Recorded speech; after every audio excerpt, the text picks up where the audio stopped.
আজকের মসজিদ কেন্দ্রিক আয়োজিত দ্বীনী সভার সুযোগ্য নির্বাচিত যোগ্যতম সভাপতি, উপস্থিত আমন্ত্রিত ওলামায়ে কেরাম,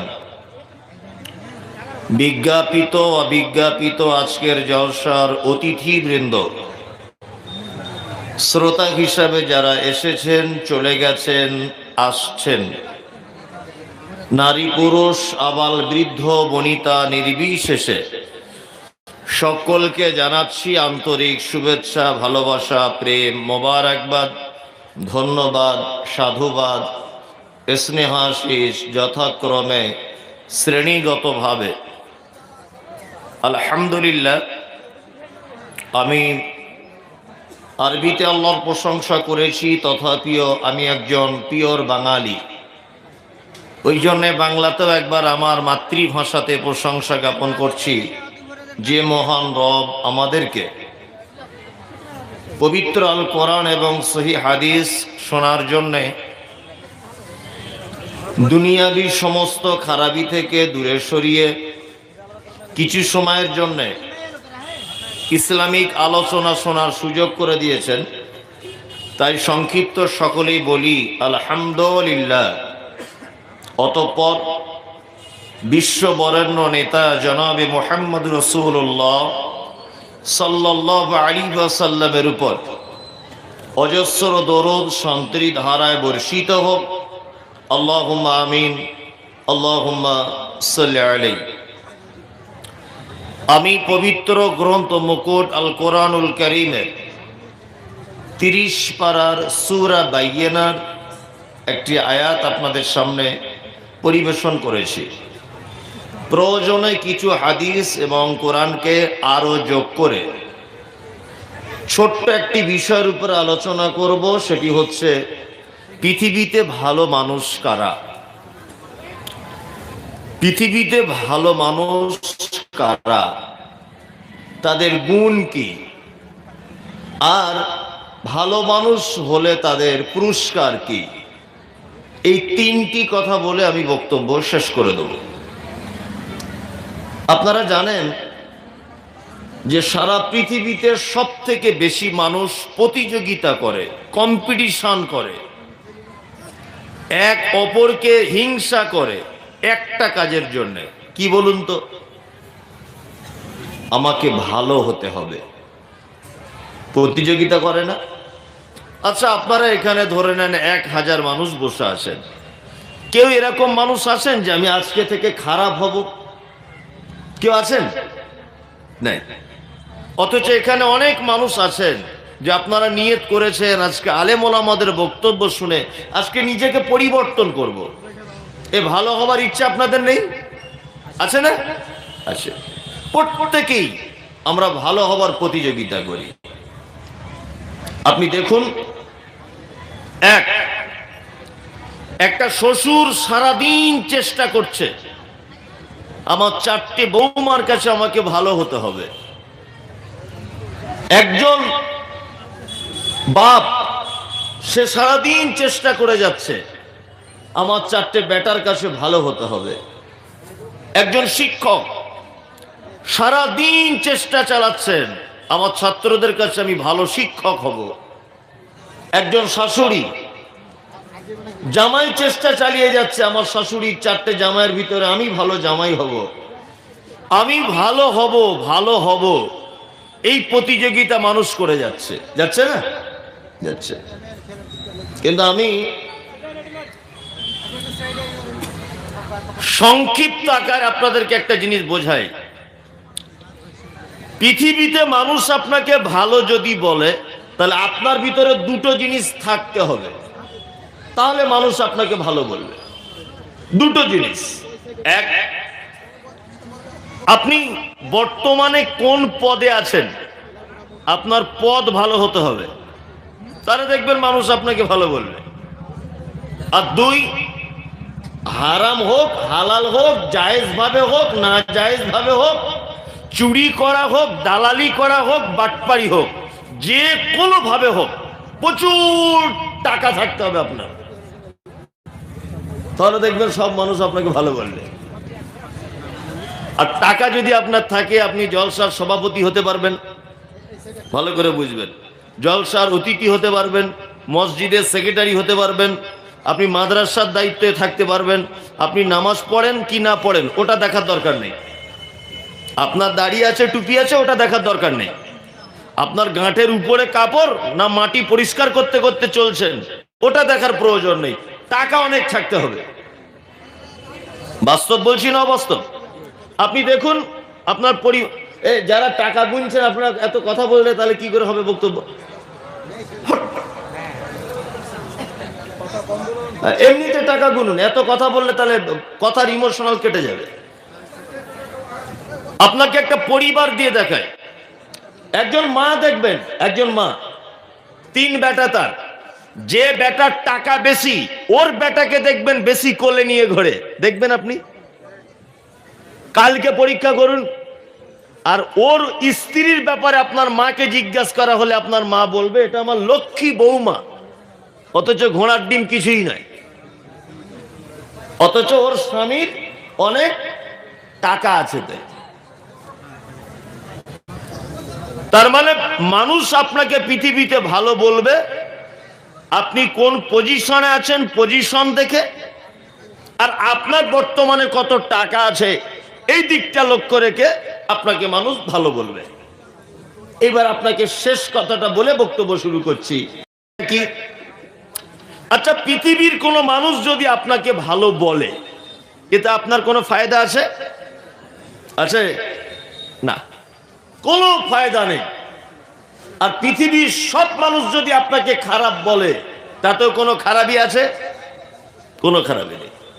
আমি এখন স্টেজ থেকে নামলাম, সবাই বলছে মারাত্মক বক্তা, ভাইরাল বক্তা, ভারত, পাকিস্তান, বাংলাদেশ, মালয়েশিয়া, কুয়েত, কাতার, দুবাই সব বিখ্যাত, হাবি যাবি অনেক কিছু।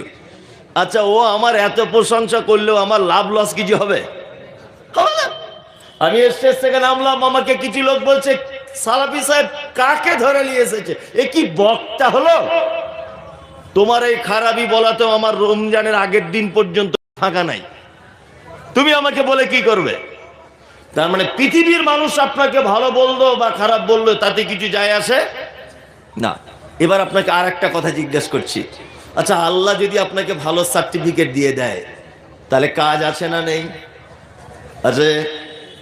আর আল্লাহ যদি আপনাকে বলে এই লোকটা খারাপ জামালপুরের, তাহলে আপনার খারাপই আছে না নেই? তাহলে আমরা ভালো হওয়ার চেষ্টা করব কার কাছে? কথা বলুন। আল্লাহর কাছে ভালো হওয়ার চেষ্টা করব। কিন্তু আমরা প্রতিদিন চেষ্টা করছি কার কাছে ভালো হওয়ার জন্যে?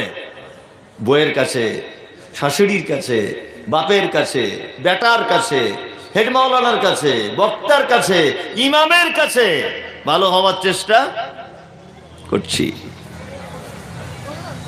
কিন্তু আমাদের চেষ্টা করতে হবে কার কাছে ভালো হওয়ার? আল্লাহর কাছে। এখন আল্লাহর কাছে ভালো হতে গেলে কি কি করা লাগবে এই ব্যাপারগুলো জানতে হবে। আল্লাহ সুবহানাহু ওয়া তাআলা পবিত্র আল কোরআনের ভিতরে বলছেন কি, ইন্নাল্লাযীনা আমানু ওয়া আমিলুস সালিহাত।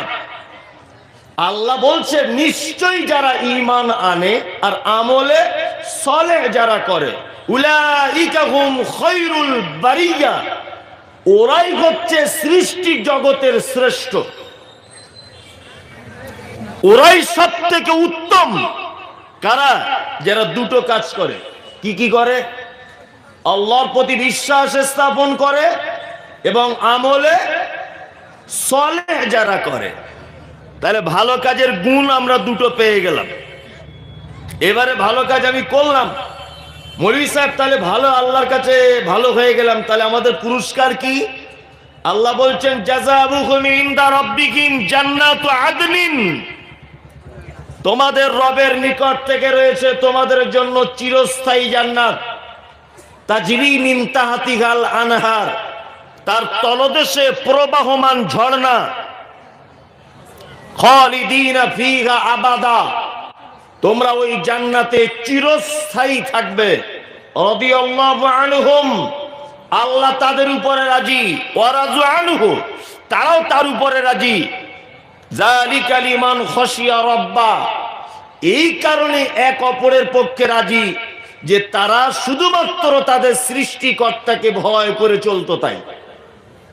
এটা একদম সাদামাটা বাংলা তর্জমা করে দিলাম। তাহলে ভালো কাজ করতে গেলে কটা জিনিস লাগবে? ভালো হতে গেলে কটা জিনিস লাগবে? দুটা। ঈমান আনতে হবে আর আমলে সালেহ করতে হবে, তাই না? এই দুটো কাজ যারা করে আল্লাহ বলছে উলাইকা হুম খায়রুল বারিয়া, এরা জগতের ভিতরে সর্বশ্রেষ্ঠ মানুষ।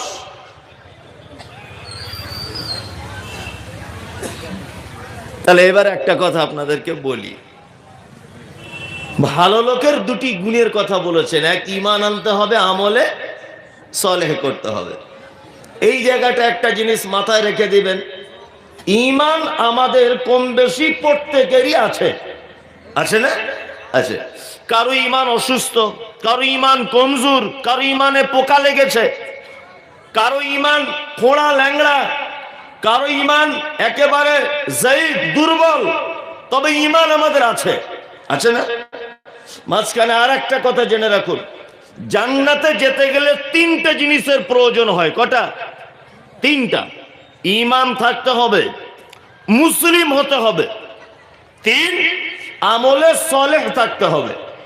কারণ আল্লাহ সুবহানাহু ওয়া তাআলা বলেছেন আল্লাযী খালাকাল মাউতা ওয়াল হায়াতা লিয়াবলুয়াকুম আইয়ুকুম আহসানু আমালা।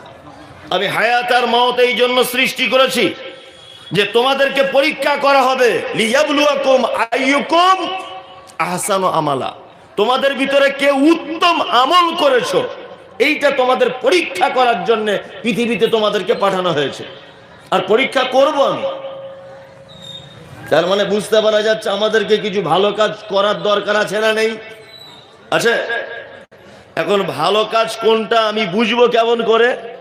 আল্লাহ রাসূল সাল্লাল্লাহু আলাইহি ওয়াসাল্লামের হাদিস যে ওই কাজ ভালো যে কাজ করার পরে তুমি নিজে আনন্দ অনুভব করো, তুমি নিজে খুশি হও, নিজে তৃপ্তি পাও, অবশ্যই ওটা ভালো কাজ। খারাপ কাজ কোনটা? তুমি যে কাজ করে অনুশোচনায় পড়ে যাও, তুমি যে কাজ করে নিজেকে অনুতপ্তের ভিতরে রাখো, তুমি যে কাজ করার পরে নিজেকে ছোট মনে করো, অবশ্যই ওটা খারাপ কাজ। আপনি রাস্তা দিয়ে হাঁটছিলেন, শীতকালে একটা কুকুরের বাচ্চা সে ম্যাও ম্যাও করে বিড়ালের বাচ্চা রাস্তা দিয়ে যাচ্ছে, আপনি তাকে এরকম লাথি মেরে পুকুরে ফেলে দিলেন। আপনি নিজের চোখে দেখতে পেলেন কুকুরের বাচ্চাটা পানিতে পড়ে গিয়ে হাবুডুবু খেয়ে ম্যাও ম্যাও ম্যাও ম্যাও করতে করতে করতে করতে মারা গেল। আচ্ছা বলুন, আপনার জীবনে তাহাজ্জুদ পড়েন, লাখ লাখ টাকা দান করেন, 5 ওয়াক্ত সালাত আদায় করে আপনার কপালে দাগ করে দেন, এই যে বিড়ালের বাচ্চাটা ঠান্ডা পানিতে লাথি মেরে ফেলে আপনার চোখের সামনে আপনি মেরে দিয়েছিলেন, আপনি নিজেকে জীবনে ক্ষমা করতে পারবেন? পারবেন?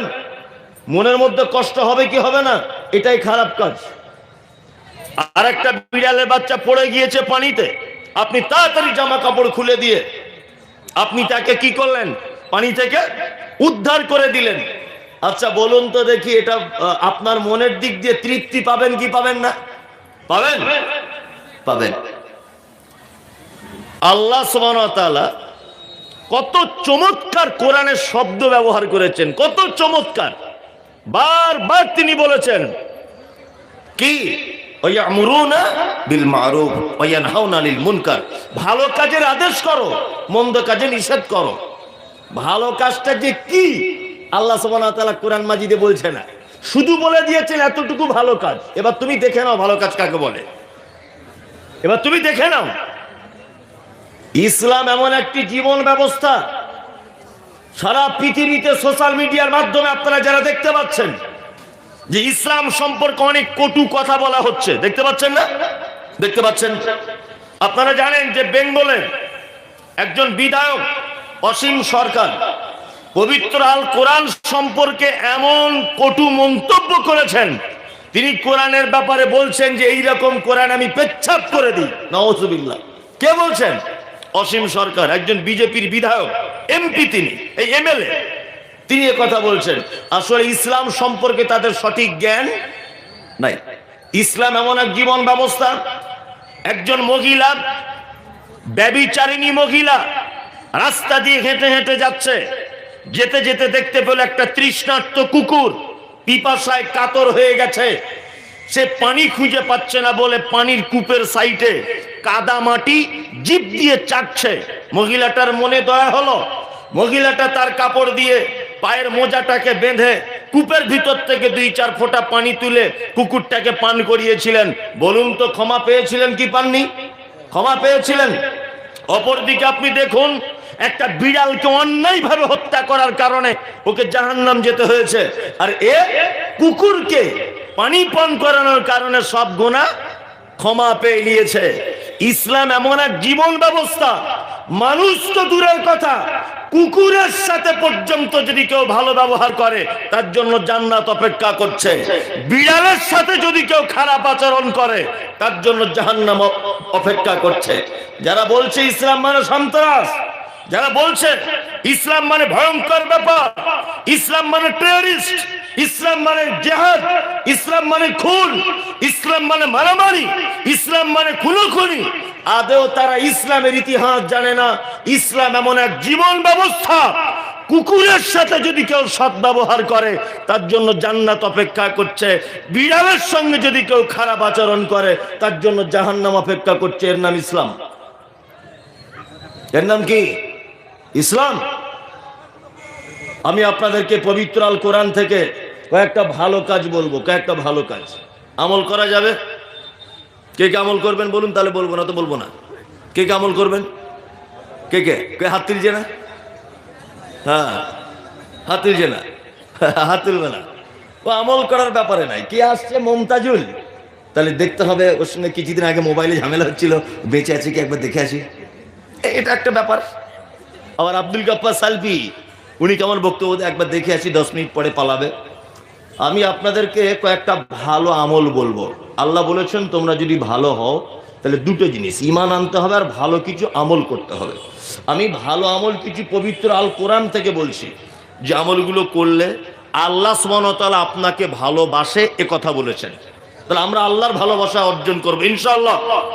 ইনশাআল্লাহ। আল্লাহ তাআলা বলছেন কি?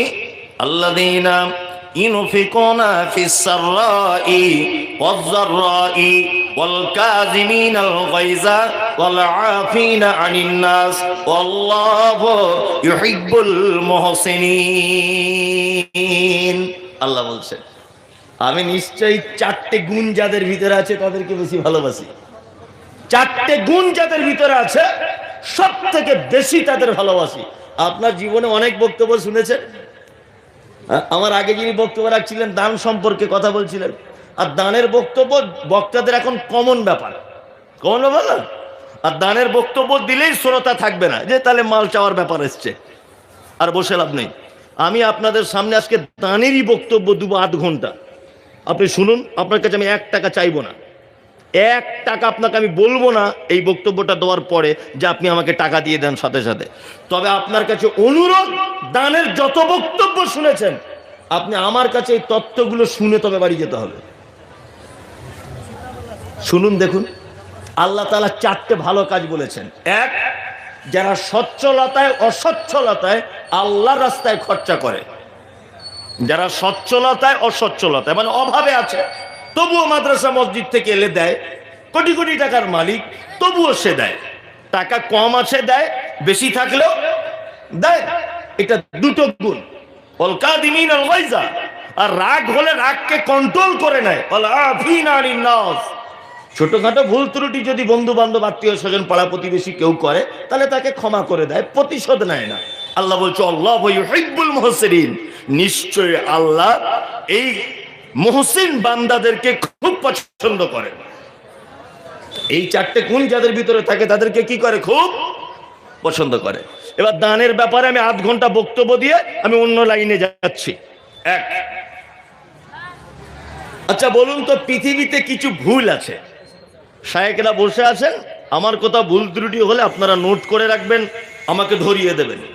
কারণ আজকে আমার বক্তব্য দেওয়ার খুব বড় সুযোগ, যে বড় বড় আলেমরা রয়েছেন, বিশেষ করে শায়েখ বসে আছেন আবু তাহের সালফি সাহেব, আপনারা জানেন আলহামদুলিল্লাহ। তা আমার ভুলগুলো যদি পারেন উনি সংশোধন করে দেবেন, কারণ অন্যান্য স্টেজে আলেমরা থাকে না, সাধারণ লোক সভাপতি থাকে না, আমরা যা বলি ওতেই নারে তাকবীর হয়ে যায়।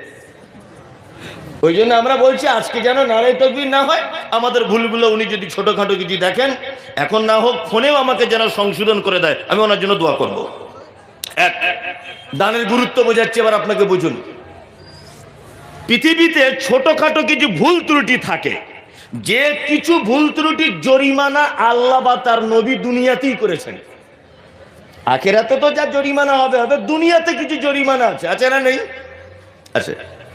সকালবেলাতে আপনার স্ত্রীর সঙ্গে ঝামেলা, সকালবেলা খুব ঝামেলা হয়েছে, নিয়ে এমন ঝামেলা আপনি বলে দিয়েছেন, আল্লাহর কসম বলছি সাবিনা, তোর মায়ের বাড়িতে জীবনে যাব না, তুই আমার সঙ্গে ঝামেলা করলি তো, তোর মায়ের বাড়ি জীবনে যাব না, আল্লাহর কসম, এটা বলে দিয়েছেন আপনি। নিয়ে সারাদিন মোটামুটি কথা হয় না। আর মেয়ে ছেলেদের অভ্যাস তো জানেন, রাগ হয়ে গেলে আপনাকে কিছু বলতে পারবেন, আপনার ছেলেকে ধরে মারবে। হাঁড়ি দেখবেন জোরে জোরে রাখছে, এমন করে কল চাপছে মনে হচ্ছে কল ভেঙে ফেলবে, ও আপনাকে তো কিছু বলতে পারছে না, ওই করছে। এ সারাদিন পার হয়ে গেল, সন্ধ্যাবেলা পার হয়ে গেল, 10টার দিকে এক জায়গায় শুয়েছেন, তা আল্লাহর পক্ষ থেকে আবার ভালোবাসা জন্ম হয়েছে। সকালবেলাতে চা খেতে খেতে আপনার স্ত্রীকে হেসে হেসে বলছেন, আরে তোর মায়ের বাড়ি যাবো না বলেছিলাম, তা ওটার আগে বলেছিলাম, কিছু মনে করিস না, চল মোটর সাইকেলটা বার করি, চল সিস্কুল থেকে ঘুরে আসি একবার। এই যে তার আগের দিন দুপুরবেলা আল্লাহর কসম বলেছিলেন যাব না, আর এই যে নির্লজ্জের মতো মোটর সাইকেলে চলে গেলেন, এই যে কসমটা রক্ষা করতে পারলেন না। আচ্ছা বলুন তো, কসম যে টিকাতে পারলেন না, এর জরিমানা আছে না নেই? আছে, কসমের জরিমানা আছে। কি জরিমানা? তার মানে এরকম জরিমানা দিতে যদি হয়, মোটামুটি মৃত্যু পর্যন্ত জরিমানা দিয়ে যেতে হবে, তবুও শেষ হবে না। মানে এত কসম আমরা রক্ষা করতে পারিনি, পেরেছি? পারি না। কসম তো এখন জলের মতো। তবে মাঝখানে একটা কথা বলে রাখছি, মায়ের কসম, বাপের কসম, মসজিদের কসম, চাঁদের কসম, তোর মাথায় হাত দিয়ে বলছি, তোর পেটে হাত দিয়ে বলছি, কোনো কসম চলবে না। ইমার্জেন্সিতে যদি কেউ কসম খায়, তাহলে শুধুমাত্র আল্লাহর নামে কসম করবে, আর কারো কসম করার দরকার নেই। কসমের কাফারা কি, তার জরিমানা কি? তার জরিমানা হলো এই যে 3টা রোজা রাখতে হবে, আর যদি এটা না পারে 10 জন মিসকিনকে কি খেতে দিতে হবে। তাহলে কসম কেউ যদি রক্ষা করতে না পারে, জরিমানা কটা জিনিস দিয়ে হলো? 2টা। এক, 3টা রোজা রাখবে, আর না হলে 10 জন মিসকিনকে কি খেতে দিবে। তাহলে এই ছোট একটা ভুলের জরিমানা কটা জিনিস দিয়ে? আপনারা আমার ভাষা বুঝতে পারছেন? কি দিয়ে? রোজা 3টা, আর 10 জন মিসকিনকে খেতে দেওয়া, মানে 10 জন মিসকিনকে সাদাকা করা, দান করা, তাই তো? এবার দেখুন, আপনি হজ বা ওমরা করতে গেলেন, হজ করতে গিয়ে আপনারা জানেন যে কিছু বাধ্যতামূলক রুকুন আছে। যেমন কাবাকে 7 বার চক্কর দিলে একটা তওয়াফ হয়, 7 তওয়াফ শেষ করে মাকামে ইব্রাহিমকে সামনে রেখে 2 রাকাত সালাত আদায় করতে হয়। ওইখান থেকে বার হয়ে গিয়ে জমজমের পানি পান করতে হয়। ওইখান থেকে বার হয়ে ইন্না সাফা ওয়াল মারওয়াতা মিন শাইরিল্লাহ, সাফা মারওয়া থেকে সাই করা শুরু করতে হয়। আর সাফা থেকে যাবে একবার, মারওয়া থেকে আসবে 2 বার, আবার সাফায় যাবে 3 বার।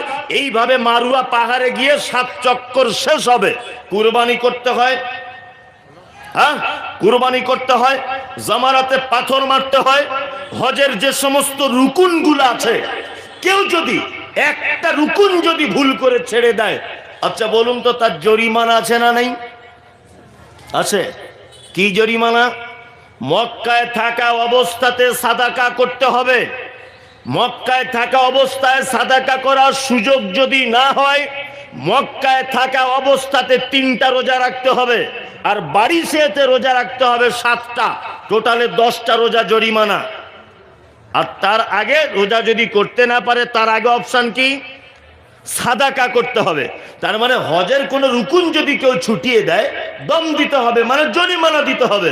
নয় সাদাকা করতে হবে, আর নয় 10টা রোজা রাখতে হবে। 3টা ওখানে থাকা অবস্থায়, 7টা বাড়ি ফেরার পর। তাহলে 2টো ভুল আপনাকে জরিমানা দেখালাম, সাদাকা আর সিয়াম দিয়ে। এবার একটা কথা আপনাদেরকে বলি, পবিত্র আল কোরআনে একটা সূরা অবতীর্ণ হয়েছে, সূরাটির নাম সূরা মুজাদালা। সূরা মুজাদালা, ক্বাদ সামিআল্লাহু কাওলাল্লাতী তুজাদিলুকা ফী যাওজিহা ওয়া তাসতাকি ইলাল্লাহ, শেষ পর্যন্ত পড়ে দেখবেন। এইখানে আল্লাহ সুবহানাহু ওয়া তাআলা একজন দাম্পত্য জীবনের একটা গল্প এই সূরার ভিতরে নিয়ে এসেছেন।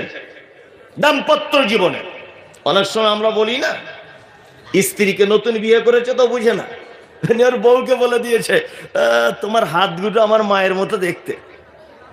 ও নতুন বুঝে না তো, তোমার পিঠটা অনেকটা আমার মায়ের মতো লাগে। ওর স্ত্রীর কোনো অঙ্গ প্রত্যঙ্গ যদি মায়ের সাথে তুলনা করে দেয় তাহলে এটা পাপ কি পাপ নয়? পাপ। এটা কত বড় পাপ, তাহলে জরিমানাটা দেখুন। আল্লাহ সুবহানাহু ওয়া তাআলা অত্র সূরাতে বলছেন ফাতাহরিরু রাকাবাতিন মিন ক্বাবলি আন ইয়াতামাসসা। এই পাপ যদি কেউ করে, এই ভুল যদি কেউ করে, তাহলে একটা গোলাম কিনে আজাদ করতে হবে। মিন ক্বাবলি আন ইয়াতামাসসা, তারপরে তুমি তোমার স্ত্রীর কাছে যেতে পারবে, তার আগে নয়। মুমতাজুল সাহেব গোলাম আজাদ করার টাকা নেই, তাহলে আমার বউকে তো এরকম বলে দিয়েছি, তাহলে হাত দিতে পারবো না ওর গায়ে। দ্বিতীয় অপশন আল্লাহ বলছেন ফাইলাম ইয়াস্তাতি ফাইলাম ইয়াজিদ ফাসিয়ামু শাহরাইন মুতাতাবিআইন মিন ক্বাবলি আন ইয়াতামাসসা। তুমি পর পর 60টা রোজা রাখো। কটা রোজা? 60টা। শায়েখরা বসে আছেন, আমি মাঝখানে, এটা কোনো ফতোয়া ফরজ নয়, ডাইরেক্ট কোরআনের আয়াত। মাঝখানে একটা কথা বলি, একটা লোক এই জরিমানার রোজা করছে 60টা, ঠিক 55 দিনে গিয়ে একটা রোজা ভেঙে গেছে, আবার প্রথম থেকে শুরু। 58 দিনে গিয়ে একটা রোজা ভেঙে গেছে, আবার প্রথম থেকে শুরু। এর নাম শাহরাইনে মুতাতাবিআইন, মানে একদম পরস্পর কোনো বিরতি ছাড়া 60টা রোজা। মুমতাজুল সাহেব তো কঠিন ব্যাপার হয়ে গেল, আমি তো রমজান মাসেই রোজা রাখি না, তো এইটুকুর জন্য 60টা রোজা জরিমানা। আবার তৃতীয় জরিমানা। কি জরিমানা? আল্লাহ তাআলা বলছেন ফাইলাম ইয়াস্তাতি ফাইতামু সিত্তিনা মিসকিন। আগের দুটো জরিমানা যদি আদায় করতে না পারো, ফামাল্লাম ইয়াস্তাতি ফাইতামু সিত্তিনা মিসকিন, তুমি 60 জন মিসকিনকে খেতে দাও। কতজন মিসকিন? 60 জন। আচ্ছা বলুন, এই ভুলটা জরিমানা দুটো জিনিস কি দিয়ে হলো? 3টে জরিমানা, তার মধ্যে দুটো কি দিয়ে? দান বা সাদাকা। সাদাকা, তাই না? প্রথম গোলাম আজাদ করতে হবে, একটা গরিবের ছেলে গোলাম, তাকে আজাদ করে দিতে হবে, এটাও সাদাকা। আর একেবারে 3 নম্বরে ফামাল্লাম ইয়াস্তাতি ফাইতামু সিত্তিনা মিসকিন, 60 জন মিসকিনকে খাওয়াতে হবে, এটাও সাদাকা। আপনাকে আমি 3টে ভুল দেখালাম, 3টে ভুলের বেশিরভাগ জরিমানা কি দিয়ে? সাদাকার সিয়াম দিয়ে।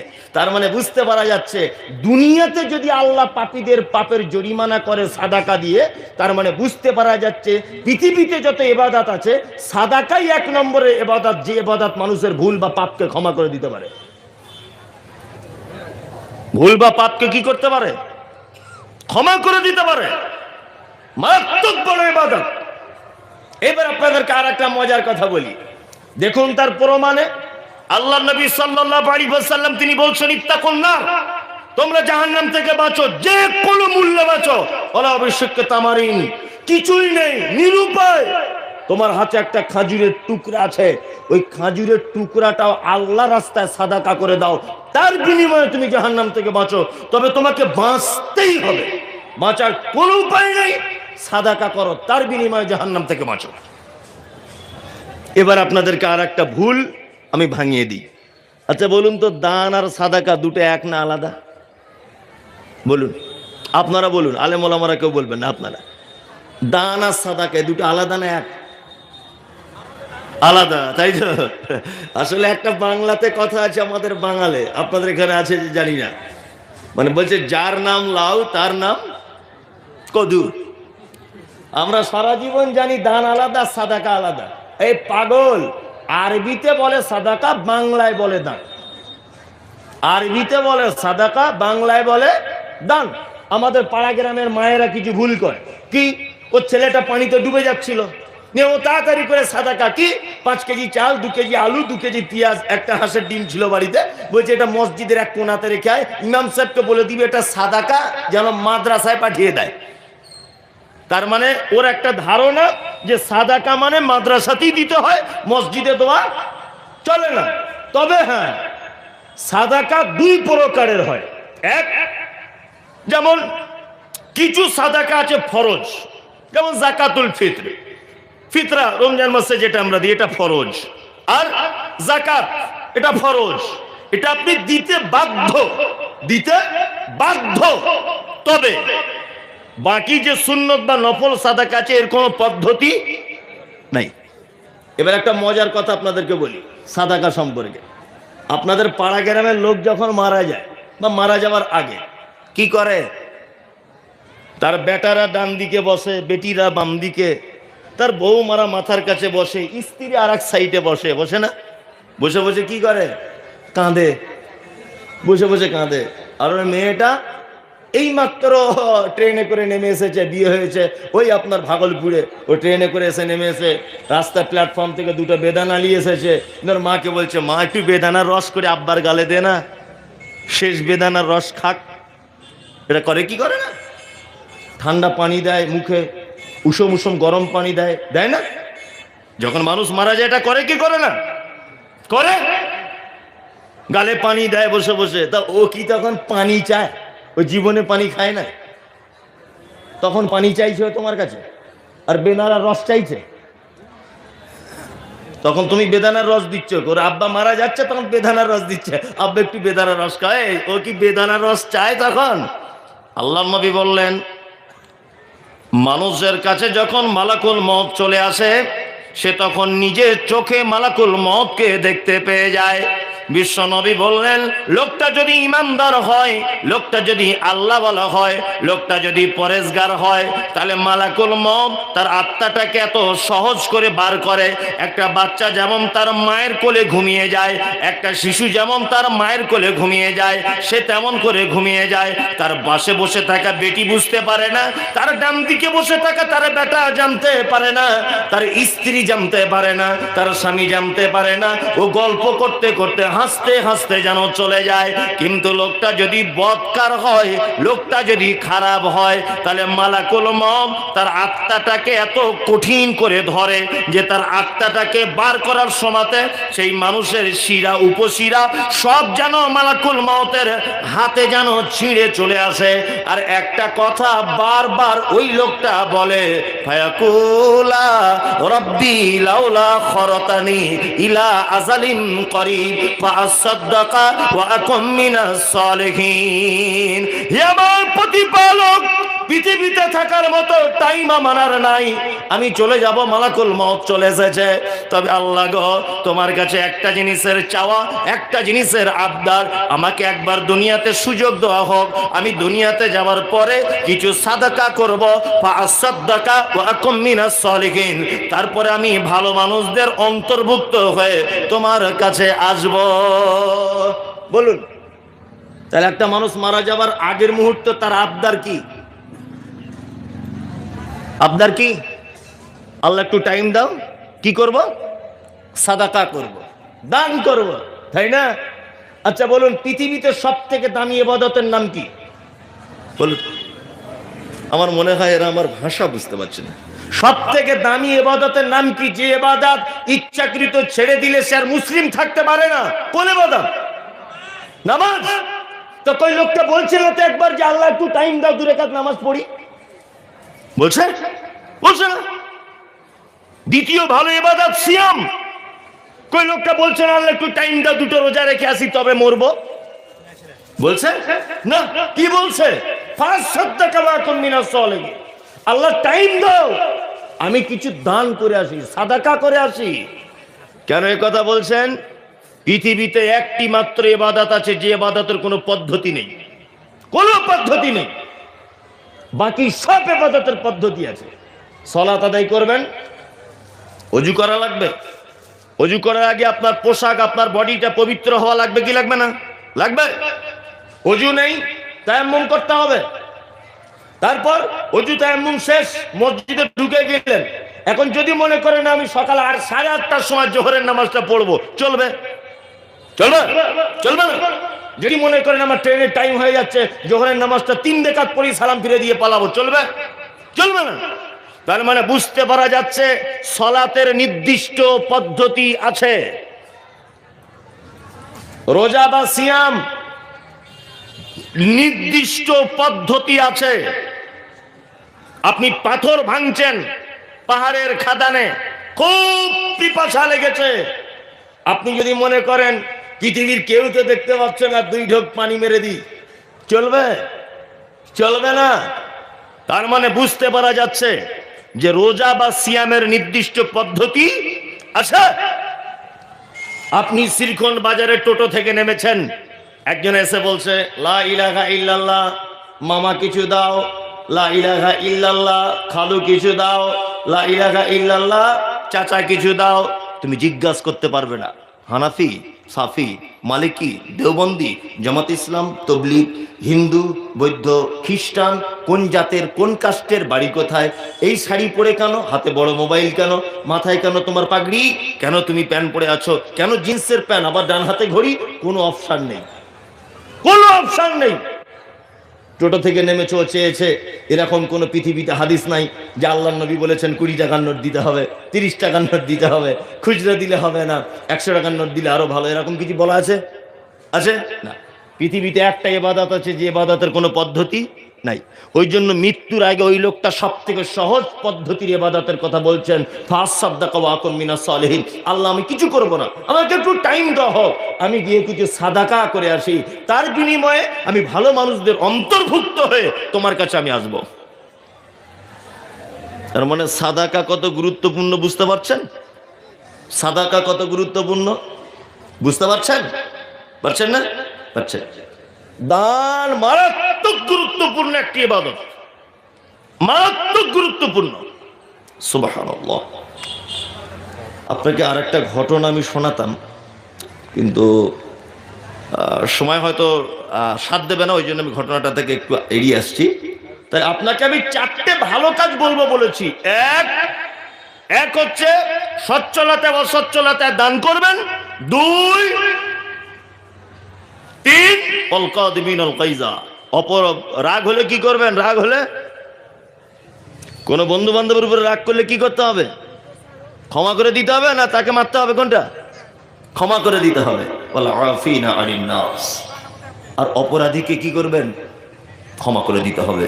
আল্লাহু ইউহিব্বুল মুহসিনিন, আল্লাহু ইউহিব্বুল মুহসিনিন। আল্লাহ সুবহানাহু ওয়া তাআলা বলছেন, কি বলছেন? নিশ্চয়ই আমি এই মুহসিন বান্দাদের সবথেকে বেশি ভালোবাসি। মাঝখানে আরেকটা হাদিস আপনাদেরকে শোনাই, সহিহ বুখারী হাদিস, এটা খুব মনোযোগ দিয়ে শুনবেন। সাদাকা কত গুরুত্বপূর্ণ জিনিস আমি বলতে ভুলে গেছিলাম হাদিসটা। আচ্ছা, এখানে যারা বসে আছেন, আল্লাহর নবীকে কেউ দেখেছেন? নবীকে কেউ তো দেখেনি। যদি বলছেন এসব প্রশ্ন করে, কেউ দেখেনি। আচ্ছা, কিয়ামতের দিনে যেন একটু দেখা হয়, এই আশা আছে? আছে? সবারই আছে না? আছে। হাদিস বর্ণনা করছেন কে? নাম হলো তার আয়েশা। আয়েশার আব্বার নাম কি? হযরতে আবু বকর সিদ্দিক রাদিয়াল্লাহু তাআলা আনহু। মা হলো উম্মে হানি। হাদিসের পরিভাষাতে আয়েশাকে বলা হয় মুহাদ্দিসা। শুধু এখানেই ক্ষান্ত নয়, বিশ্ব নবী যত মেয়েকে বিবাহ করেছিলেন প্রত্যেক বিধবাদের বিবাহ করেছিলেন, একটা কুমারী মেয়েকে বিবাহ করেছিলেন, নাম হলো তার আয়েশা।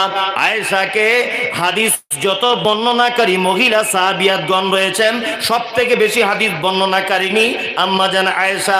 শুধু এখানেই ক্ষান্ত নয়, বিশ্ব নবী বলেছেন বর্তমান বিশ্বে শারিদ নামক খাদ্যর যে মর্যাদা, আমার আয়েশার সেই মর্যাদা। শুধু এখানেই ক্ষান্ত নয়, বিশ্ব নবী খুব ইয়ারকি ঠাট্টা করে, মস্করা করে আয়েশাকে একটা নাম ধরে ডাকতেন, তার নাম হুমাইরা। শুধু এখানেই ক্ষান্ত নয়, বিশ্ব নবী আয়েশাকে এত বেশি ভালোবাসতেন, এত বেশি ভালোবাসতেন, এত বেশি প্যার করতেন। এই বিবিটা আল্লাহর নবীকে জিজ্ঞাসা করে বলছেন, ও তার নবী গো, কিয়ামতের দিনে লক্ষ কোটি মানুষ আপনার সামনে থাকবে, কিয়ামতের মাঠে আপনার সঙ্গে প্রথমে দেখা হবে কার? হাদিস বর্ণনাকারিনী আয়েশা কোন বিবি নবীজিকে করিলেন জিজ্ঞাসা, ও গো নবী তব সাথে দেখা হবে কার? নবী বলে দুনিয়াতে হাত লম্বা যার। মা আয়েশা বলে এ কথা যখন শুনিলাম কানেতে, কাতখণ্ড লয়ে নিজে হাতে লাগিলাম মাপিতে, দেখিলাম দিবি সাউদার হাত লম্বা বলি, আমার মুখেতে ও গো পড়ে গেল কালি। হাত লম্বার অর্থ পরে পারিলাম বুঝিতে, দান ধন যারা করে এই দুনিয়াতে, তারপরে জয়নাবে সে নবীজিকে কয়, কেন জয়নাব আল্লাহ রাস্তায় বেশি করে ক্ষয়। এ গ্রামের মানুষ শুনুন হাদিসটি বুখারীর, জয়নাবে আনন্দ আর আয়েশার মুখ ভারী। চমৎকার হাদিস এটা। আম্মা জান আয়েশা আল্লাহর নবীকে বলছেন, আল্লাহর নবী কিয়ামতের দিনে আপনার সঙ্গে প্রথমে কার দেখা হবে? আল্লাহর নবী বললেন, যার হাত লম্বা তার সাথে প্রথমে দেখা হবে। তাই অল্প বয়সের মেয়ে ব্যাপারটা বুঝতে পারলেন না, একটা কাঠের লাঠি নিয়ে আল্লাহ নবীর অন্যান্য বিবিদের হাতগুলো মাপছেন। মাপতে মাপতে দেখা গেল অন্য আরেকজন স্ত্রী, নাম তার সাউদা রাদিয়াল্লাহু তাআলা আনহা, ওনার হাত লম্বা। আয়েশা তখন বলছেন, আল্লাহর নবী এটা গন্ডগোলের ব্যাপার, সাউদার হাত লম্বা হয়ে গেছে। যদি এই গন্ডগোলের ব্যাপার, এটা তো হাদিসে লেখা নেই, আমি একটু বোঝানোর জন্য বলছি যে সাউদার হাত লম্বা, এটা মহাবিপদ। এখন কি হবে? আল্লাহ রাসূল বলছেন, আয়েশা শোনো, দানের ব্যাপারে যারা হাত লম্বা করে দেয় তার সাথে কিয়ামতের দিন প্রথমে আমার দেখা হবে। আয়েশা অত টেনশন করিও না, হাত মেপে দেখার দরকার নেই। মেপে তুমি কি দেখবে? যে দানের ব্যাপারে যারা প্রতিযোগিতা করে, হাত যারা লম্বা করে দেয়, কি তার সঙ্গে প্রথম দেখা হবে? আল্লাহ, বুঝতে পারছেন দান কত গুরুত্ব? মারাত্মক গুরুত্ব। চারটে আপনাদেরকে ভালো কাজ বলে দিলাম। সচ্ছলতা অসচ্ছলতা দান করবেন। দুই নম্বর হচ্ছে 3 নম্বর হচ্ছে রাগ হলে কন্ট্রোল করবেন। 4 নম্বর অপরাধীকে ক্ষমা করবেন। এইবার আপনাদেরকে আমি আর একটা হাদিস ভালো কাজের বলে তারপরে আমি আস্তে আস্তে আস্তে আস্তে আমার দিকে আমি গুটিয়ে আসবো। এক, যারা এখানে বসে আছে আমরা সবাই জান্নাতে যেতে চাই, জান্নাত যেতে চাই না? সবাই জান্নাতের আশাধারী কিনা? লা তাকনাতুন মির রাহমাতিল্লাহ। কখনো আশা হারাবেন না, কখনো আশা হারাবেন না। যতই পাপী হন আপনি, তবুও ভরসা রাখবেন আমি জান্নাতে যাবই ইনশাআল্লাহ। আর আমার আল্লাহ এত বড় ক্ষমাশীল, এত বড় ক্ষমাশীল, যতই পাপ হোক আপনার, শুধু একবার হাত দুটো তুলে আল্লাহকে বলুন, 2 ফোঁটা চোখের পানি ফেলে দেন, আপনার কত বড় পাপ দেখার দরকার নেই, তার দয়া আরো অনেক বেশি, ক্ষমা করে দেবে ইনশাআল্লাহ। আল্লাহর ক্ষমার উপরে আমরা বিশ্বাস করি ইনশাআল্লাহ। বিশ্বাস করি কি করি না? জি, বিশ্বাস করি। জান্নাতে যারা যেতে চান 5টা কাজ করুন, জান্নাত চলে যাবে। একটা ছেলে আল্লাহর নবীর কাছে এসেছেন, এসে বলছেন, আল্লাহর নবী আমি একটু জান্নাতে যাব, আমাকে কিছু আমল বলে দেন, কিছু আমল। মুহাম্মদ সাল্লাল্লাহু আলাইহি ওয়াসাল্লাম বলছেন, প্রথমে তা'বুদুল্লাহ, তুমি সর্বক্ষেত্রে গোলামি করবে কার? আল্লাহ। সর্বক্ষেত্রে গোলামি কার? আল্লাহ। 2, ওয়ালা তুশরিক বিহি শাইআ, ভুল করে তুমি কখনো শিরিক করবে না। শিরিক বুঝেন তো? এখানে তো আলেম ওলামাদের জায়গা, শিরিক বোঝারই কথা, তাই না? খুব সহজ ভাষাতে আমি আমার মাতৃভাষা আপনাকে বোঝাচ্ছি, একদম গোদা বাংলা যাকে বলে। আল্লাহর যে ক্ষমতা আছে, এই ক্ষমতা পৃথিবীর অন্য কারো আছে, এটা মনে করা কি? শিরক। রুজির মালিক আল্লাহ, হায়াত মওতের মালিক আল্লাহ, রুজি অন্য কেউ দিতে পারে, এটা মনে করার নাম কি? শিরক। আল্লাহ শুধু রুজির মালিক এ কথা নয়, সুবহানাল্লাহ। আল্লাহ যে কেমন রুজির মালিক, এই যদি হালকা একটু ব্যাখ্যা বিশ্লেষণ করা যায় তা আপনার গায়ের লোম খাড়া হয়ে যাবে। যে মমতাজুর সাহেব আপনি এত ভেঙে চুড়ে এত যুক্তি দিয়ে এত কিছু করলে বোঝাচ্ছেন আল্লাহ, আল্লাহ কেমন রুজির মালিক। এখন সালফি সাহেব আমার শিক্ষক সমতুল্য মানুষ, ওনাকে খুব শ্রদ্ধা করি, সামনাসামনি যদিও বলা ঠিক নয়, তারপরেও আল্লাহ রসুলের একটা হাদিস আছে, তুমি যদি কাউকে আল্লাহর জন্য ভালোবাসে তাহলে তাকে বলে দাও অবশ্যই ওনাকে আল্লাহর জন্য ভালোবাসে। তা উনি পরিচিত মানুষ, উনি একদিন হঠাৎ আমাকে ফোন করেছেন, বোঝানোর জন্য বলছি। ফোন করে বলছেন যে মমতাজুল সাহেব আপনি নতুন মাদ্রাসা করেছেন, ওইটা দেখার জন্য আমাদের মাদ্রাসা থেকে 30 জন আমরা যাচ্ছি। বোঝানোর জন্য বলছি আল্লাহ কেমন রুজির মালিক। তাই বললাম শায়েখ আসুন, সমস্যা কিছু নেই। না, আমার স্ত্রী আমাকে বলছে যে শায়েখরা 30 জন আসবে, তা খাওয়া দাওয়া কি করবেন? তা আমি ওকে বলছি তুমি কলকাতার মেয়ে, ভালো বিরিয়ানি করতে পারো, তাহলে বিরিয়ানি করে দাও। ও খুব খুশি যে তাহলে 30 জনা বিরিয়ানি করে খাওয়াবো।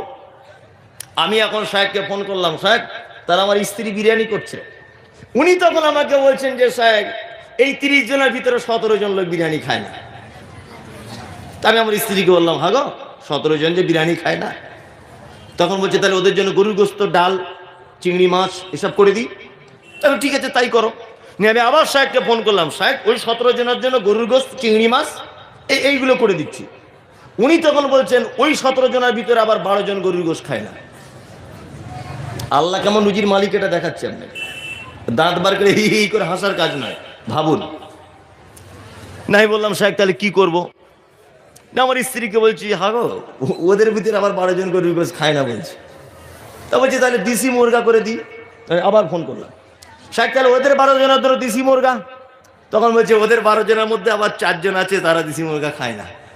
আচ্ছা এইরকম সবার জন্য যদি আলাদা আলাদা আমার গিন্নিকে রান্না করতে বলা হয়, ও আমার সংসার করবে? থাক তোর মেহমান, আমি চললাম। করবে কি করবে না? সবার জন্য আলাদা আলাদা আলাদা আলাদা আইটেম করা সম্ভব? আমি জলসাতে এসছি, সালফি সাহেব বলছেন আমি গরু গোশ খাই না, আমি বলছি আমি দেশি খাই না। এই সালফি সাহেব বলছেন আমি হরিণের গোশ পছন্দ করি, মোস্তফা সাহেব বলছেন আমি উটের গোশ পছন্দ করি। তো কমিটি পাগল হয়ে যাবে না? হ্যাঁ, জলসাই দেবো না ঘোড়ার দিন, করবে কি করবে না? আল্লাহ কেমন রুজির মালিক এই দেখুন। ইঁদুরে যেটা খায় বাঘ সেটা খায় না, কাকে যেটা খায় কোকিলে সেটা খায় না, গরুতে যেটা খায় শূকরে সেটা খায় না, ছাগলে যেটা খায় মানুষে সেটা খায় না, মানুষ যেটা খায় হরিণে সেটা খায় না, হাতিতে যেটা খায় বাঘে সেটা খায় না।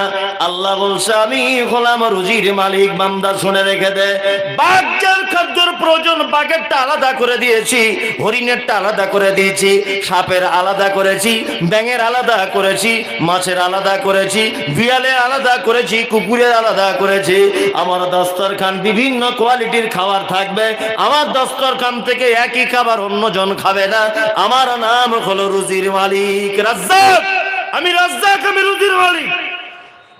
কারুর খাদ্যের সাথে কারুর খাদ্য, গরুতে যেটা খায় শিয়ালে সেটা খায়, ইঁদুরে যেটা খায় কুকুরে সেটা খায় খায় না।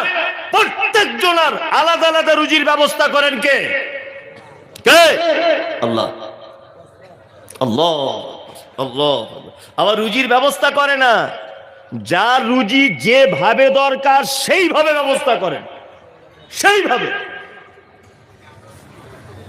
আচ্ছা আপনাদেরকে একটা কথা বলি, আমরা স্বামী স্ত্রী বোঝানোর জন্য দুজনা দার্জিলিংয়ে বেড়াতে গেছি। কেমন রুজির মালিক দেখুন। দার্জিলিংয়ে বেড়াতে গেছি, পুরো বরফ পড়ছে টোটাল দার্জিলিংয়ে, বরফ আর বরফ। আমার একটা মেয়ে আছে ছোট, বয়স তার 1.5 বছর, যে মায়ের বুকের দুধ পান করে। এমন অবস্থা, বরফের কারণে ইলেকট্রিক কিছু নেই, কারেন্ট টারেন্ট কিছু নেই। আমার স্ত্রী গায়ে হাত দিয়ে দেখছি ওরও গা পুরো বরফের মতো হয়ে গেছে। তোমার মেয়েটা কাঁদছে, তোতলা তোতলা করে বলছে আব্বু দুধ পান করবো, দুধ পান করবো, মা দুধ দাও, মা দুধ দাও। আমার স্ত্রী তখন আস্তে আস্তে করে ব্লাউজ খুলে ওকে দুধ দিচ্ছে।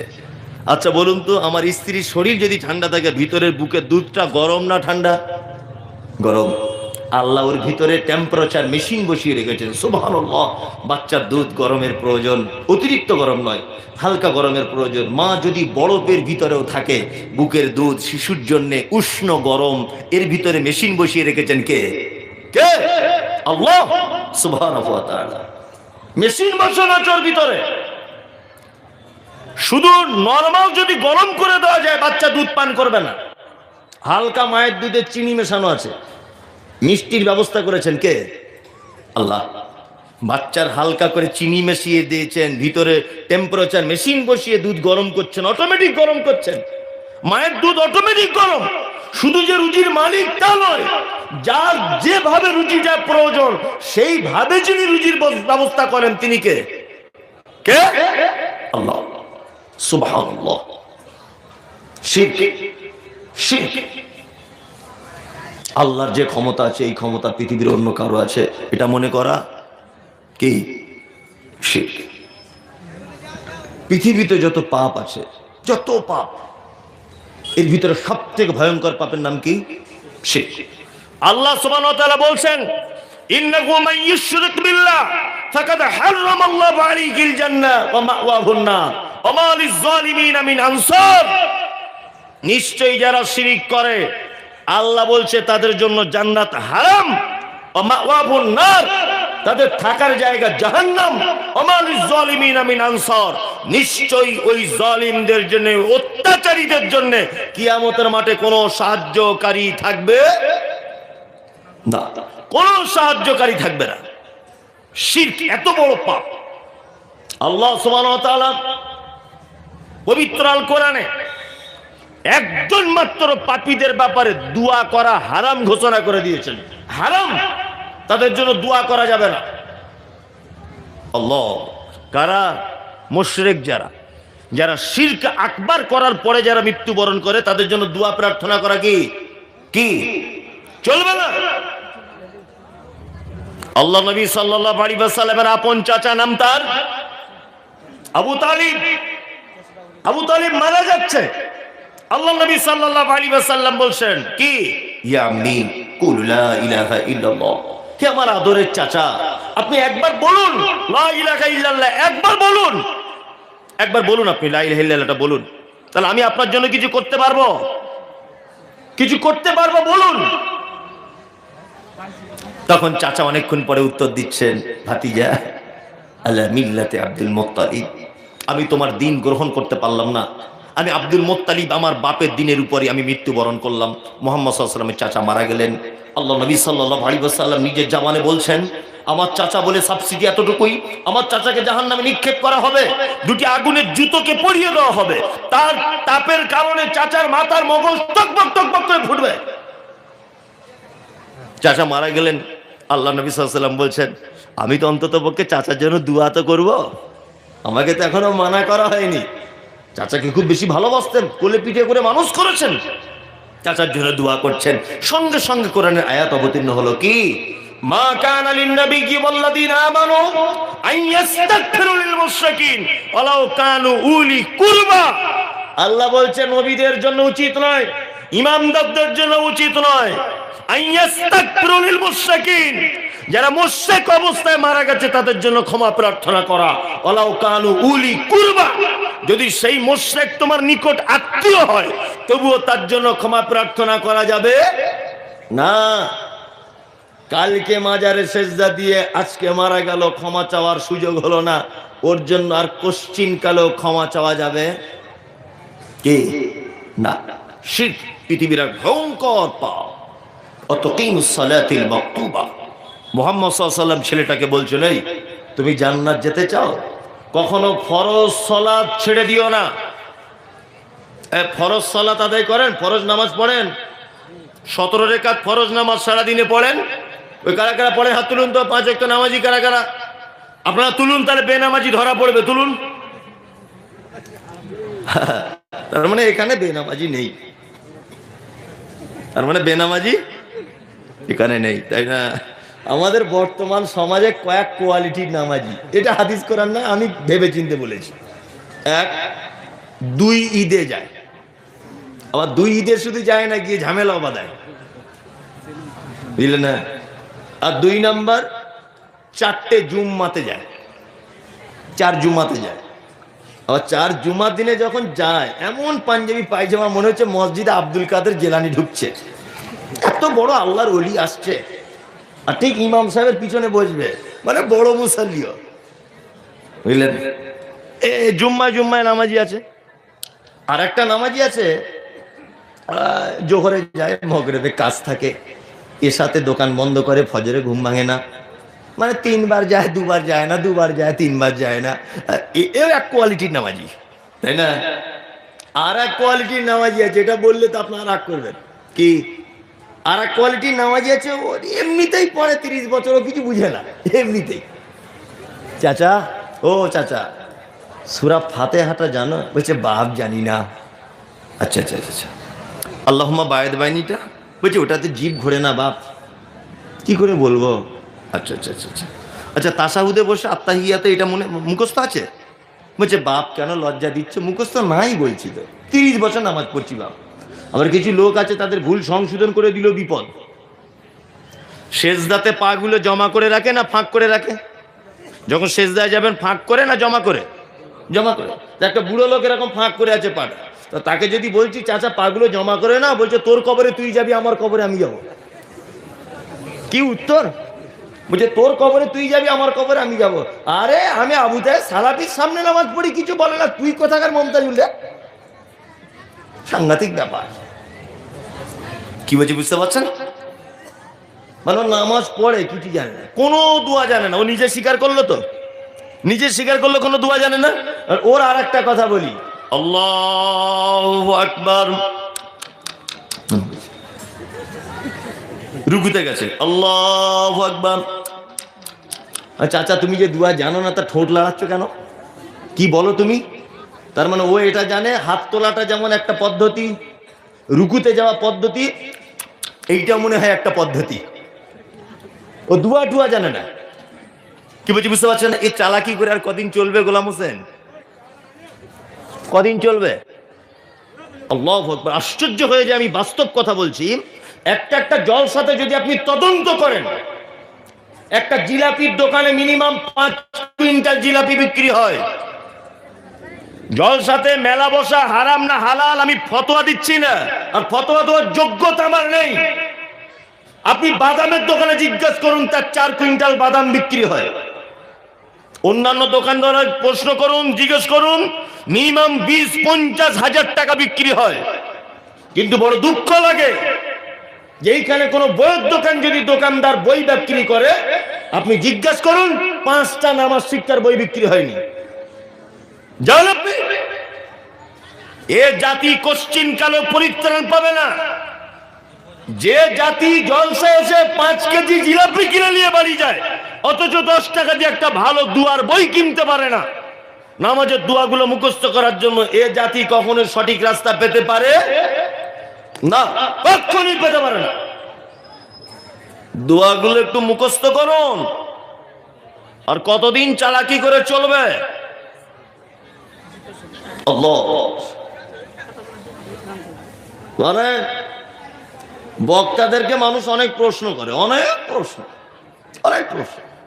হাবি যাবি অনেক প্রশ্ন বক্তাকে ঠকানোর জন্য করে, আর অন্যজনকে লজ্জায় ফেলার জন্য করে না? আমাকে নদী এক জায়গায় প্রশ্ন করেছে, হুজুর আপনারা বলেন কাঁধে 2জন ফেরেশতা থাকে, সব নাকি লিখে রাখে, তা তাদের খাতাগুলো কোথায় থাকে? আরে তোর বাপের মাথায় থাকে। যে এটা জেনে ওর লাভ কি? এটা জেনে ওর কোনো লাভ আছে? প্রশ্ন করছে, হুজুর আল্লাহর নবীর আব্বা মা জান্নাতে যাবে না জাহান্নামে যাবে? যদি জান্নাতেও যায় তোর কি, আর জাহান্নামেও যদি যায় তোর অসুবিধা কোথায়? এটা জেনে তোর লাভ কি? আমি ছাত্র জীবন থেকে বক্তব্য রাখছি, ছাত্র জীবন থেকে। সে মাদ্রাসায় পড়ার জামানা থেকে, যখন মেশকাত পড়ি তখন থেকে আমি বক্তব্য রাখছি বক্তব্যের ময়দানে। কম দিন হলো বক্তব্য রাখা।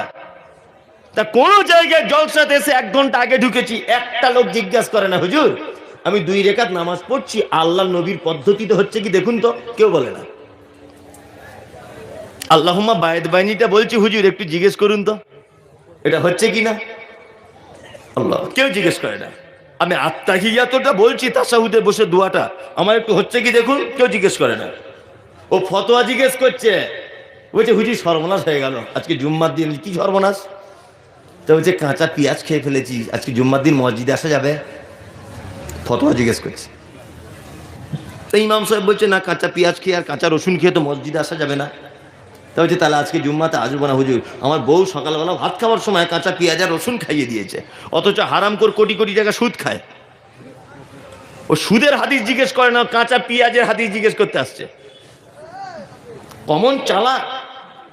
বলছে কি ব্যাপার শফিকুল ভাই, আজকে লাউ কিনলে? বলছে আল্লাহ নবী লাউ খেতে পছন্দ করতো। কত হাদিস মান্যওয়ালা লোক। বলছে নবী লাউয়ের তরকারি খেতে পছন্দ করতো, তো নবী তো এটাও বলেছেন তরকারিতে ঝোল বেশি করে রাখো, আর পাশের বাড়ির লোককে একটু ঝোল হলে পৌঁছে দাও। এই হাদিসটা কে মানবে? হ্যাঁ, এই হাদিস কে মানবে? ও কাঁচা পেঁয়াজ আর কাঁচা রসুন কে মসজিদে আসা যাবে না হাদিস মানছে, আর সুদ খায় সে হাদিস মানছে না। সুদ খেয়ে মসজিদে আসা যাবে কিনা হাদিস নাই। ও সুন্নত পালন করছে, বলছে লাউ কিনেছি বড় মৌলভী সাহেব 3 খানা, আল্লাহ নবী লাউয়ের তরকারি পছন্দ করতো, এটাও তো হাদিস আছে, তরকারিতে ঝোল বেশি করে রাখো, পাশের বাড়ি গরিব মানুষকে একটু পৌঁছে দাও। এই হাদিস মানো? মানে নিজের জন্য যেটা সুবিধা হয় সেটা হয়। তবে এই মুসলমানকে কোনোদিন আর হাদিস কোরআন দিয়ে বোঝানো যাবে না। যে মুসলমান কবর খুঁড়তে গিয়ে কবরে দাঁড়িয়ে বিড়ি টানে, এদেরকে আর হাদিস কোরআন দিয়ে কিছু বোঝানো যায়? আমি নিজে চোখে দেখার কথা বলছি। আস্তাগফিরুল্লাহ। কবর খুঁড়ছে ওর অন্য একটা ভাইয়ের, কবরে দাঁড়িয়ে বিড়ি টানছে। যে মুসলমান কবরে দাঁড়িয়ে বিড়ি টানে, সেই মুসলমানকে জান্নাত জাহান্নাম হারাম হালাল দিয়ে বোঝানো যায় বলুন? যাবে? যাবে না। তারপরেও এখন চালিয়ে যেতে হবে যতটা শোধরায়, যতটা শোধরায়, তাছাড়া কোনো উপায় নেই। অতকিমুস সালাতিল মাকতুবা, ফরজ সালাত কখনো কি ছেড়ে দিও না। অতুতি যাকাতিল মাফরুজ, যাকাত নিসাবের মধ্যে চলে এলে দিয়ে দাও। ওয়াতাহাজ্জাল বাইত, আর মক্কা থেকে যাওয়া আসার মতো খরচা যদি তোমার কাছে থাকে তাহলে তুমি একবার হজ করে নাও। আমি আপনাকে একটা হাদিস শোনাচ্ছিলাম। হাদিসটা কি কি আল্লাহ নবী সাল্লাল্লাহু আলাইহি ওয়াসাল্লাম বলেছেন, ওই ছেলেটা যে জিজ্ঞাসা করতে এসেছিল আমি জান্নাতে যাব আমলের কথা বলুন, আল্লাহ নবী সাল্লাল্লাহু আলাইহি ওয়াসাল্লাম 5টা কথা বলেছিলেন তাকে। এক, তুমি সর্বক্ষেত্রে গোলামি করবে আল্লাহর। 2, শিরিক করবে না। 3, ফরজ সালাত ছেড়ে দিবে না। 4, যাকাত দিয়ে দিবে নিসাবে চলে এলে। 5, মক্কা থেকে যাওয়া আসার অর্থ যদি তোমার জোগাড় হয়ে যায় তুমি একবার হজ করে নিও।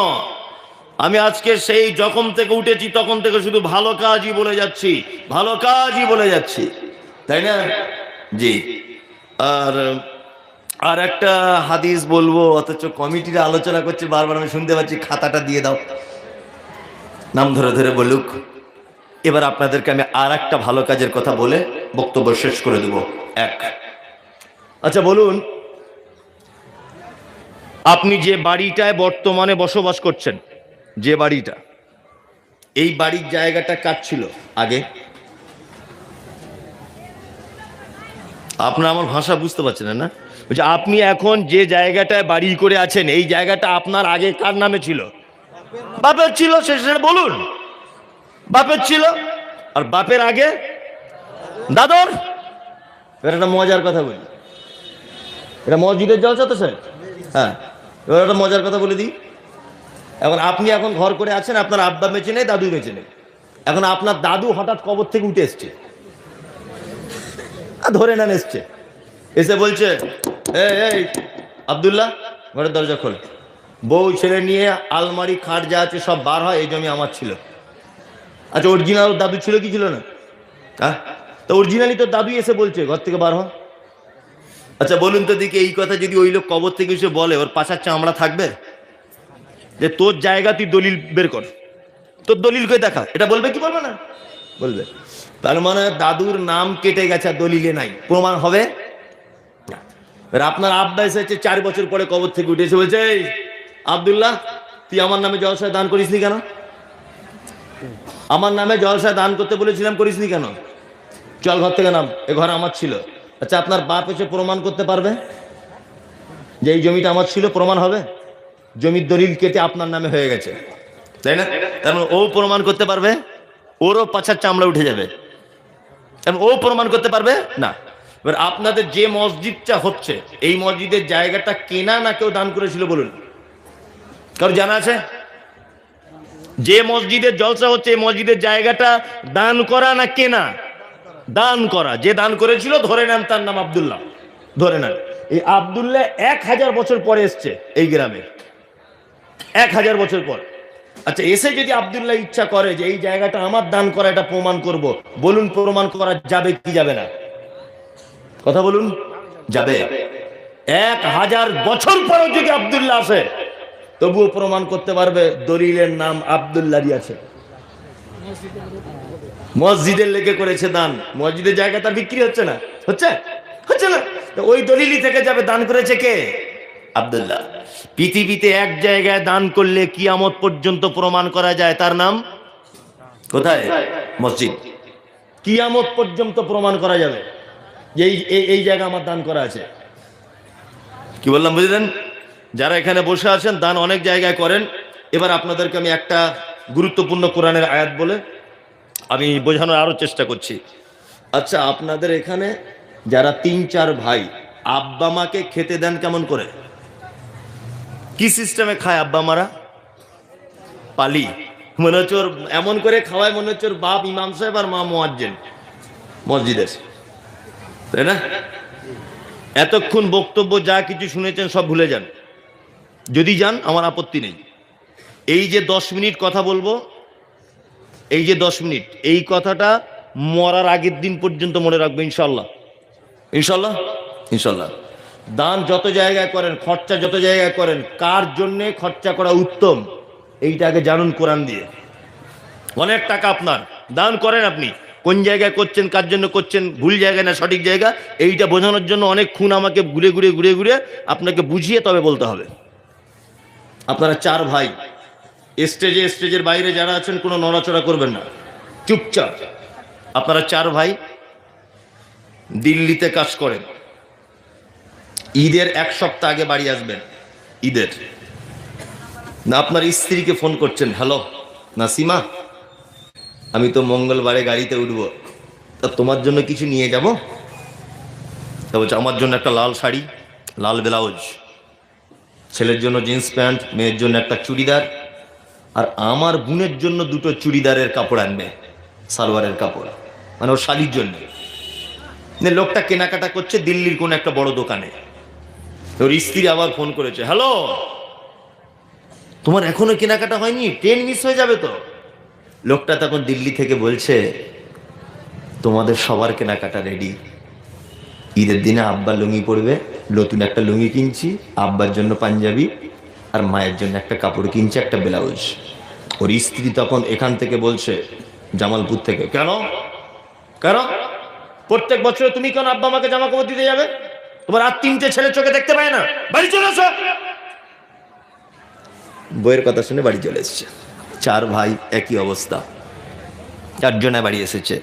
ঈদের দিন মসজিদের মাইকে তাকবীর হয় আপনাদের, আল্লাহু আকবার, আল্লাহু আকবার, লা ইলাহা ইল্লাল্লাহ, আল্লাহু আকবার, আল্লাহু আকবার, ওয়ালিল্লাহিল হামদ, হয় না? হয়। সবাই ঈদগাহে চলে যাচ্ছে। তোমার আব্বার বয়স 90 বছর, তোমার মা 85 বছরের বৃদ্ধা।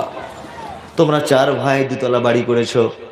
তোমার আব্বা মা সিঁড়ি দিয়ে উঠতে পারে না বলে সিঁড়ির তলাতে ছোট্ট একটা জায়গা করে দিয়েছে তোমার আব্বার মায়ের থাকার জন্যে। সবাই চলে গেল ঈদের নামাজ পড়তে। তোমার মা তোমার আব্বাকে এরকম করে ডাকছে আর বলছে, আব্দুল্লাহর আব্বা তুমি ঈদগাহে যাবে না নামাজ পড়তে? আব্দুল্লাহর আব্বা বলছে, যেতে তো ইচ্ছা করে, কি পড়ে যাব, আর কার সাথেই বা যাব? আপনার মা তখন কাঁদতে কাঁদতে বলছে, আমি তোমার নতুন জামা একটা বার করে দিচ্ছি, তুমি কোনো রকম গোসল করে জীবনের শেষ নামাজ ঈদগাহে তুমি যাও। আপনার বড় বোনের দেওয়া 2টো পাঞ্জাবি ছিল বাক্সে। আপনার মা পেচ্ছাপ পায়খানা করা কাপড়টা পরে কোনো রকম করে বাক্স থেকে 2টো কাপড় বার করে আপনার আব্বার গায়ে পরিয়ে দিয়েছে। আপনার আব্বা আস্তে আস্তে লাঠি নিয়ে ঈদগাহ পর্যন্ত গেল।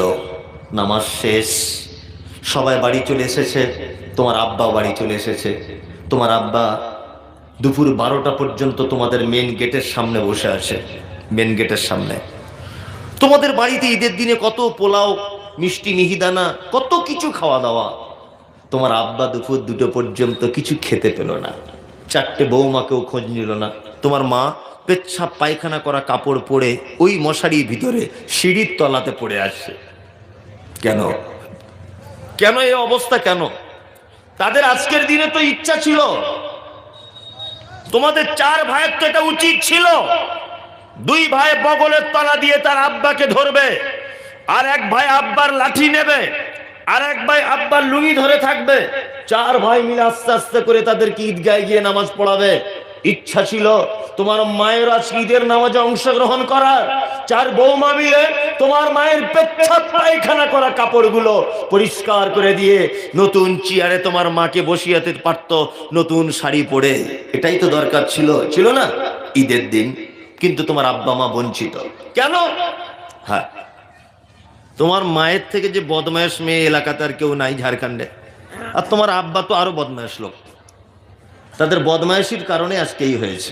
কি বদমায়েশি একটা দুটো করে বলি। তোমার আব্বা মায়েদের দোষগুলো দেখো, কোন জায়গায় দোষ। তোমার মা ছিল এই গ্রামের মেয়ে, একদম পর্দানাসীন মহিলা, জামালপুরে। কোনদিন পর পুরুষের মুখ দেখাতো না তোমার মা। কিন্তু তুমি যখন পেটে ছিলে, তোমার মা যে পর পুরুষের মুখ দেখাতো না কোনোদিন, ওই মা হাসপাতালের বেডে তোমার মতো অপদার্থ বেটাকে জন্ম দিতে গিয়ে হাসপাতালে পর পুরুষের সামনে উলঙ্গ হয়ে হাসপাতালের বেডে শুয়ে পড়েছিল। এটা তোমার মায়ের জীবনের বড় অপরাধ, যে মা মুখ দেখাতো না তোমার জন্য পর পুরুষকে তার মায়ের লজ্জাস্থানটাও দেখিয়ে দিয়েছে। তোমার মা মানে কে জানো? তোমার মায়ের মাথার চুল কালো কুচকুচে, হাঁটু পর্যন্ত দুলতো। তোমার মায়ের মাথার চুল পাড়ার মেয়েরা দেখতে আসতো।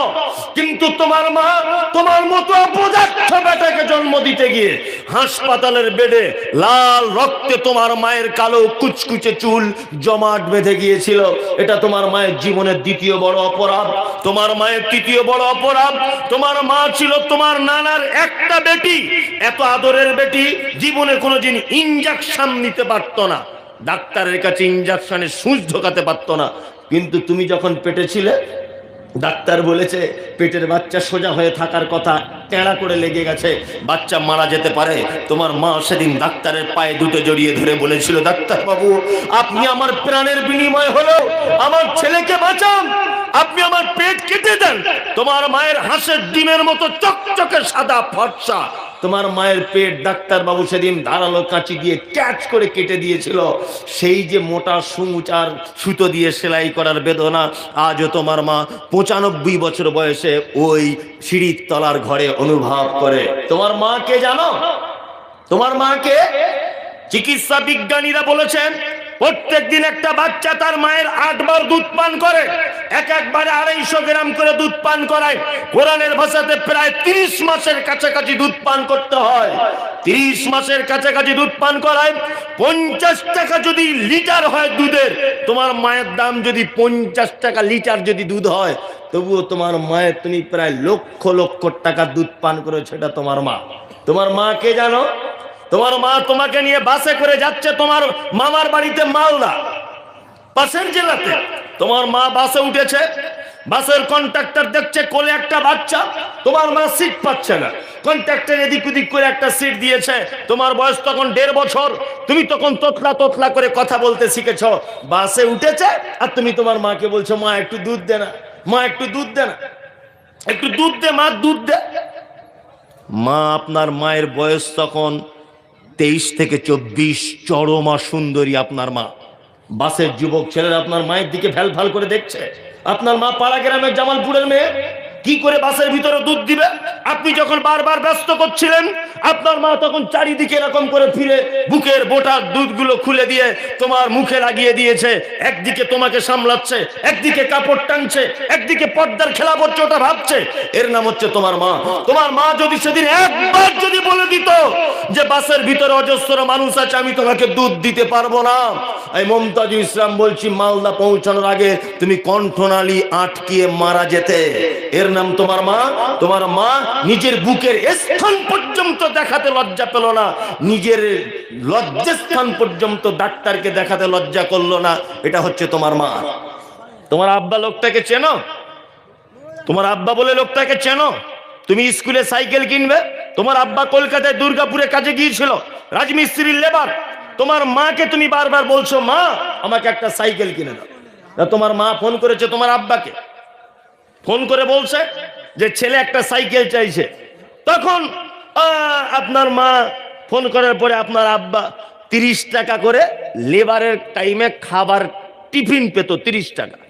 ওই 30 টাকা 3 মাস জমানোর পরে তোমার মায়ের অ্যাকাউন্টে পাঠিয়ে দিয়ে বলেছে, আমার ছেলেকে একটা সাইকেল কিনে দিও। এর নাম কে? তোমার আব্বা।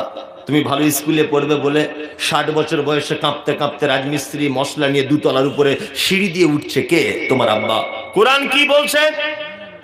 কোরআন বলছে, ইয়াসালুনাকা মাযা ইউনফিকুন কুল মা আনফাকতুম মিন খায়রিন ফালিল ওয়ালিদাইন ওয়াল আকরাবিন ওয়াল ইয়াতামা ওয়াল মাসাকিন ওয়া বনিস সাবিল ওয়া মা তাফআলু মিন খায়রিন ফাইন্নাল্লাহা বিহি আলিম।